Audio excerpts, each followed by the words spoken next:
Welcome to the second episode of the Up Next Nurse.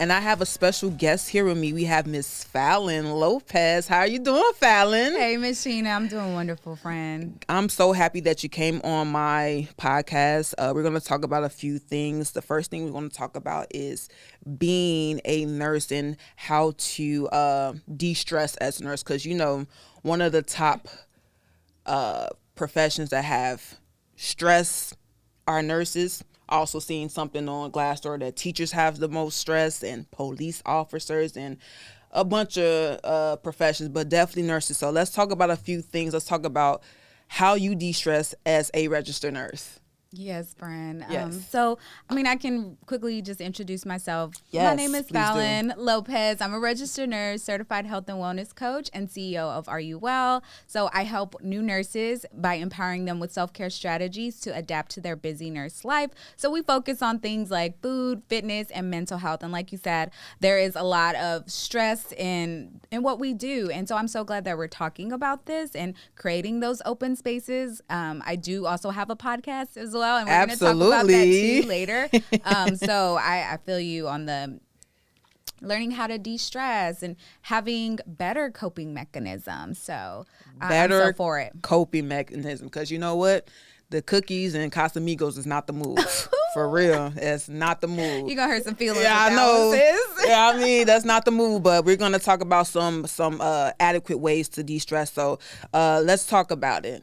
How do you feel about... I know you have and by the way, when I listened to your You Glow Nurse podcast, it was one thing that you said that stood out to me. You were speaking about being burnt out as a nurse and the hustle culture, right? Yeah. So I realized in that moment when you said that about hustle culture and being busy and all that, I was already burnt out when I was in nursing school. Mm-hmm. So before I even entered the profession, I was already burnt out. I mean, you had to hustle to get into school. You had to hustle to get to these clinical sites. You had to hustle to pass your courses, you know, and then you had to hustle to get the job that you want. So I was already burnt out as a new nurse going into the field, already burnt out. So let's talk about some ways to de-stress. Yeah, no, I get that. That's such a real statement that you just said. I think it just brings acknowledgement to like what we go through as nurses and how we have to prepare. And even for the new grads and the people that are entering now after COVID, like I can't imagine what they're going through because of all that stress from this unknown. And then now things are so different in healthcare. And so I can just imagine all of the stress and just the hustle mindset to get into it. And when I said hustle culture, the pressure, what I was referring to is just sometimes the pressure that we put on ourselves to like, oh, we have to be successful. We have to show up a certain way. We have to do this. We have to be this nurse that has it all together. And nurses don't always have to have it all together. We human too. And sometimes we operate on just like this superhuman level, like, oh, I don't need a rest. I don't need breaks. I just need to keep going. And while this is like maybe from a good place, like an intentional place, like, okay, I want to help others, you kind of put your health and healing on the back burner. In some ways that I've learned to de-stress, I mean, it ain't what helped me or what I used before in my earlier life. Like, I can't de-stress that way anymore. That's what I'm learning. Like, those happy hours, those Casamigo days, the Taco Tuesday, I can't distress like that now. Right. Like, I need something different. And it really is what I've been going on this journey. It really is like just this health and healing journey that I'm on now, like really trying to find out what Fallon needs now in this season, like with the stress of nursing, with the stress of having a business and the podcast and starting a new relationship, like learning what Fallon really needs now in this time. And I think it's important that we talk about those things, like what do we really need to de-stress? Absolutely. So we can go into that more. Because we're not going to disclose our age, but we are women of a certain age, and we can't de-stress like we did 10 years ago. And you and I have been nurses for like about 12 years now. We're on the same 10. So we're both in the same era of nursing. So, I mean, it's not going to be the same. So we have to provide different ways for ourselves to de-stress. So, I guess, what are some of your favorite hobbies and pastimes that you like to do to de-stress? Yeah. And so, like, the de-stressing, I think now, like, going back to what I was saying, like, now I'm more self-aware. And this is all through, like, what I've been, my wellness journey, my health and wellness journey. And that's something that I talk about on my podcast, you know, like, I'm trying to find better ways of coping. So I would say I'm not like, how do I want to say this the way I'm hearing it in my head? Like, I don't really feel like I'm to the point where I let things build up and I have to, like, de-stress. Or I'm gonna implode. Like, you know those days Not when implode. you're like, you know those days when you're She like, gonna be punching the air. I need a drink after this shift. Oh, I need a drink after this. I feel like I'm at a better place to where I have my everyday basic foundations. Like, I have my everyday self-care. Like, I'm not just, like, limiting my self-care and my de-stressing to just the weekends or on special occasions or when I take a vacation. Like, I feel like I'm more at this place of, like, okay, if I'm stressed, let me try to process it in the moment. I mean, not all the time you can. Like, it's a journey. So if I'm feeling this stress, you know, what is stressing me out? Instead of, like, just internalizing it, sometimes I have to, like, okay, what is stressing me out in this moment? Like, why is it? And I know in a busy nurse life, you can't really just, let me go run to the bathroom and take a break, you know? But sometimes if it's to that level, why can't we just, okay, I need a moment. I need a code purple. I have a coworker that calls her moment where she's like, I need to go take a break. I need to, like, step away from the unit because something's stressing me out. She'll do, like, a code purple. And she'll be like, I need to step away for a second. So code purple is what now? So she, so this is a coworker that I work with, and she says, like, you know how we have our codes, like, absolutely, red, code blue. She's like, this is my self-care moment. You know, like, if something is stressing me out, if I feel the nerves, if I feel like something triggered me, whatever the case is, like, okay, I tell my coworkers, I need a code purple. Hold on a second. I'm going to go, you know, step away from the unit. I'm going to step away for a second. Let me, you know, of course, when the time is right, you have a moment to step away and be like, okay, let me go, take a breather. Let me drink some water. And that's what I kind of do to help me de-stress in the moment. Now, there are, you know, times on the weekday, I'm like, it's been a long week. You know, if I am stressed out about something, journaling is what helps me a lot. Like, asking myself tough questions, like, okay, why am I stressed? What is bothering me? What is on my mind? What are those thoughts that keep going and going? Journaling about it. And it don't have to be like a whole book or anything. You know, you could just do a quick bullet journal. But a bullet journal. You know, just bullet points. Bullet points. Yeah, I got you. So taking that moment, like, in the moment to, like, take a break when I feel the stress, like, maybe taking a step off of the unit, go to the bathroom, give me some water, take a moment so I don't implode. And then later on, when I do have time to de-stress a little bit more, I'll do some journaling. And then, of course, talking to my loved ones that are just, like, they love me and accept me and I can be my authentic self. Like, those are my self-care, like, things that help me de-stress because I could be open with those people and I can trust them, you know? So there's nothing like that when you can be your authentic self with those people. That's fantastic. Yeah, so those are a few of the things. I could go on, but I'm gonna let you keep going. Let's stop. But you did say something that reminds me of. You said it's gonna be triggers. You know, so if you know that you're gonna have triggers, you should have things in place to combat those triggers. So on the floor, I mean, I guess some triggers that I guess I can remember from being at the bedside because I kind of moved away from the bedside. But you know, nurses being late. You know, when you're trying to leave, when you're trying to get off your shift, nurses being late, nurses not taking report immediately or giving you a trash report. You know, this is about patient care and this is about, you know, someone's loved one. This would be your loved one. So that's the trigger of mine, is people being late, giving bad reports. What you got? So for me, a lot of triggers come from, like, coworkers. Yeah. It usually isn't like bad nurses. And you know, I know everybody comes to work and we dealing with something. We're human too. So I try to, you know, definitely think about that, have that in my mind. Like, okay, it's not the way you're reacting to me is not something about me. It's more of like a testimony to what you're going through. And so understanding that has helped me better deal with my triggers, because it really did come from a lot of coworkers, doctors, other people that we work with. MDs. How people would pop off, and I would take it so personal. Absolutely. So that was like a big trigger, and I'm still working on it. Not gonna lie. Look, therapy and Jesus. I know that's right. And, I guess we do have to have a little empathy, because you did say we are all going through something. So maybe empathize a little bit. Like, are you okay, sis? You all right? I know you was a little late. I'm going to give you a report, though. You all right? You need a drink of water? You need me to pray for you? But, yeah, we got to have a little empathy, and especially for our new grad nurses. Time management for you all is going to be a difficult task. I think it was a difficult task for me, being a new nurse, knowing when to what time do I give to my students, what time do I give to my patients, what time to chart, and you got your medication administration times and all this other stuff. So time management was a big thing.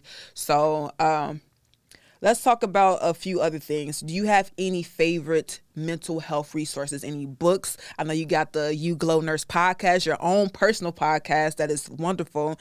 Any people, you said your family help you, any apps that will help you with your mental health at all? Yeah, so actually there are a few apps that I would recommend. I know there's the Headspace app that actually the place that I work, because I'm also a full-time nurse while I have my coaching business, and then like the podcast, I still work full-time. So, got to take care of your mental. I'm in a little bit chill area, though. I work in the clinic. Yes. So I work in a transplant area, helping people get kidneys and livers and things like that. Come on, transplants. So it's been great. I have more time to wake up on time and do my morning routine, so I like that. But going back to the apps that help me, or that I've heard have helped other nurses, my place of work right now, they have this Headspace app that they offer to nurses and just the healthcare staff in general. And I know it's great for like meditation, things like that. Mindfulness. And then also there's this other resource that they use, Noom, and I heard that was really good with like healthier habits and nutrition and things like that. So that's a good one. And then of course, like I'm in partnership with an app right now, Vitalize. Partnerships. Come on, sponsorships and endorsements. We love that over here, and for so sure. They're a new and up and coming app as well, so you can connect with them. They have different coaches on there where they have just coaching atmosphere, where if you have like a topic that you want to talk about, anything for healthcare workers. So there's a lot of resources. As far as like apps, there are some books that really changed my life, where I'm like, okay, should I let y'all know? But boundaries, learning about boundaries really helped me. So there's this book that I've read recently called Set Boundaries, Find Peace by Nedra Glover Tawwab. That one has been amazing, because I think nurses, we want to give so much. We want to show up. That's why we got in this thing, right? So it can be hard to say no, and when to say yes. So this book really helped me to learn like boundaries, limits are okay. And she talks about different limits in like our workplace setting, at home, with family. So that's a really good one. And that's Set Boundaries, Find Peace. So those are, I would say, some really good resources. And, of course, my podcast as well, the You Glow Nurse podcast. I'm talking about healthy habits, just the glow up life, because we're growing and glowing out here. Like, the growth can be beautiful. We got to protect our glow and our growing process, and the daily habits, the things that we do every day is what really protects that. So you can definitely tune into that as another resource. Absolutely. And I'm going to put her link up here. I'm going to put it up here. And I'm also going to I'm going to put it up here. Sorry.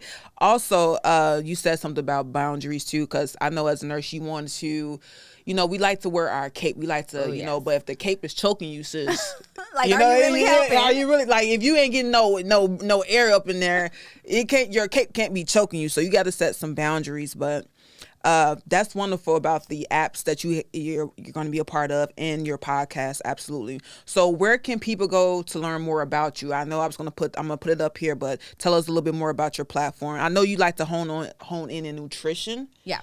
I did listen to a couple of episodes. I'm like, she okay. She got some good suggestions on food options, because I'm looking a little fluffy over here. So I need to, probably take a little bit of her suggestions. But yeah, she has, she talks about nutrition a lot. So you want to talk about that as well? Yeah, no, when it comes to nutrition and how we de-stress, I think, a lot of our coping mechanisms, or at least for me, I'm talking to me, like the way I would cope with stress was like, binge out. And then some people, we skip our breaks Absolutely. at a work. Break.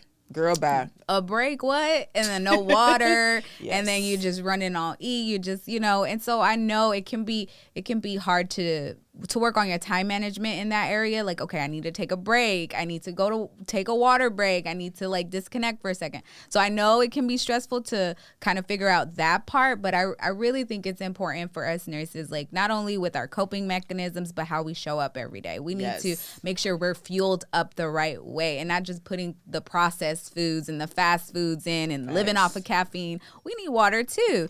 Our brain is 80% water. Like, what you floating on? Just coffee? Your brain just float? No, it's not going to perform. It's not going to perform at its highest level. So if you want to show up present, you want to show up clear, you want to show up in that medical, part of the medical team and have, the conversations and give the suggestions clearly, you got to make sure you're fueled up the right way. And so I'm really big on the right nutrition choices and putting, the right healthy things that we need to be doing every day. And, maybe it just starts with a morning routine, making sure you get breakfast in, breaking your fast with something, a whole food choice versus the donuts. Some protein perhaps, right? Yeah. Protein, yeah, yes. For some sure. Whole grains, yes. fruits, healthy fats. So Facts. Definitely those are going to help you not, walk on edge all the time. When you're fueled up, you're not dealing with the hangriness, because that adds to the stress. When you're tired, when you're hangry, you more stressed, right? So Absolutely. You're better equipped to deal with those stressful times when you're taking care of your needs first. So that's a little bit about my nutrition. It's okay to put yourself first. New nurses and new grads and seasoned nurses, it's okay to put yourself first, because you cannot pour from an empty cup, right? So we're going to wrap it up. You said about nutrition. I know when we're on a unit on taking care of our patients that we don't have an adequate break. You know what I'm saying? Even if you go sit down to eat or to wolf your food down, because you're not really tasting your food if you're always on edge on a unit. But you may not take it out of, and you're not going to pick the best food option, so you have to prepare ahead of time. Yes. They got vending machines and stuff, but those not always the best options. But, if you were to pick a vending machine snack, what would you suggest? Yeah, I mean, when you're in the busy, high stress area, I know it's really hard to kind of get to those healthier choices. Absolutely. But definitely staying prepared is going to help you. But if you can't always prepare and you have to go to the cafeteria or whatever, just making sure if you do have a package something, looking at the added sugars. I think a lot of us don't read food labels. We just see the front and we're like, oh, organic, that's for me, I can have it, I can eat the whole bag. That don't mean eat the whole bag. Look at what it is, because they know how to advertise to us. They know how to advertise, and sometimes we just not knowingly we just pick it up and go. Looking at the added sugars that you're putting in your drink. Yes. So even honey, agave, I mean, those are healthier, but those are still added sugar, and they're just gonna increase your blood sugar, and then after your blood sugar shoots up, we know this as nurses, you crash. Absolutely. So you want that steady stream of the glycemic index. You want that steady stream of energy throughout your day. You don't want to just have your blood sugar go up and then crash right after. So just reading the packages for added sugars, looking at the making sure it's maybe a whole grain source if you can. If you look at those crackers, those cookies, I know it's this enriched flour and things like that. That's also processed. That's another sign of a processed food. So you want to make sure that you're choosing a whole source if you can, and just lean proteins, whole grains if you can. Add in some veggies up in there if you can. And just not falling for the fast food. And I am the fast food queen. I'm sorry to say, I have been the fast food queen in the past, and it's not the move for sure. So have I. So I get it, but there's a difference when you fuel up with better whole sources versus like the fast food, because absolutely, just as quick as they made it, that's as quick as it's gonna burn through you. You're gonna be feeling sluggish and itis all over again, and then it's gonna stick to you. And then it's gonna stick. It's gonna just stick to you. Also, when you're on the unit, like I would, when I was doing bedside nursing, I would wait to the end of the shift to eat, because you're not going to get an adequate break. You got people calling you on the phone. Your patients need something. You're already your staffing's already low. You ain't got no PCAs, no CNAs, nobody on the floor, right? So I will wait to the end of my shift to eat, and then once I got into that car, girl, it was Chick-fil-A. Yeah. It was Torchy Tacos. It was everything that I couldn't have on my shift, and I was banging, eating, So it's, if you want to be a less stressed nurse, look at your nutrition. Also look at your physical activity. Also look at your mental health. And like I said before, Fallon has a great podcast. So just check her out at You Glow Nurse, and we're going to catch you the next episode. Yo, Bye. Bye. I won't go to feel the vibe. I ain't stressing the day. Yo, I ain't stressing on your day. Hear what you tell them. Yo, I ain't stressing the day. I ain't stressing the day. Yo, this Alice.